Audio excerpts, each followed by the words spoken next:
In Wales, we're really grateful for Dan Jones and his mission. He's done a great service to us. Of course, his mission finished and he returned to Utah and lived in Provo. But in 1862, on the 3rd of January, unfortunately, he died of tuberculosis. But just 4 years later, my story begins. In 1866, on the 21st of July, James and Ann Pittman were baptized by Thomas Willett, a local member of the church. They lived in Blaenavon at that time, but they were baptized into the Abersachen branch. And on the same day, by Thomas Willett, their daughter and son-in-law, Thomas and Ellen Biggs, were baptized also.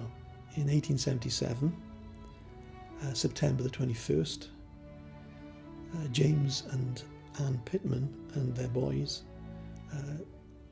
emigrated to America, to Utah.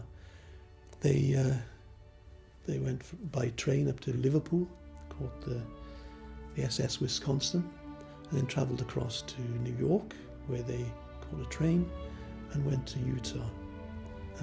In 1893, the Salt Lake Temple was constructed, and they were sealed in 1893. The families were miners, and they mined in Schofield.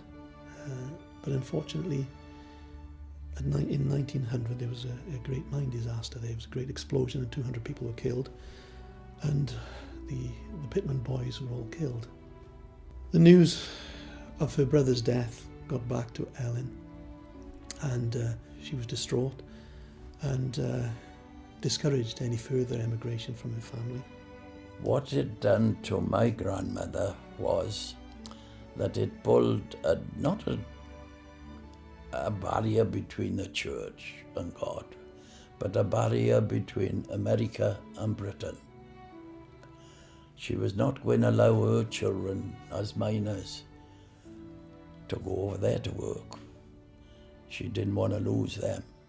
She'd rather have them there, and if anything happened to them, she had their graves to go to. They had a daughter, Naomi, who married William Forward. They lived at Carmarthen Road. She was an excellent member of the church here but she was the last member of our family who emigrated, of my direct line, because there were probably 50 or more of our family moved over and emigrated to America. All the stories that she told us was always in our hearts. We knew that grandmother wouldn't lie to us, and we believed her, and this testimony we had was on her faith and her teachings. It's difficult to express how grateful I am to my early ancestors for bringing the gospel of Jesus Christ into my life. I just wouldn't be the person that I am now, and I'm just appreciate the great gifts that they've given me. I guess over the period there must be things in my life that I've taken from them, and certainly the gospel of Jesus Christ, and is just the greatest gift that they could have given me. My ancestors, in my opinion, were wonderful. I love them, and they have become a reality in my life. Although I never knew them individually, I did know of stories that they passed down through their families.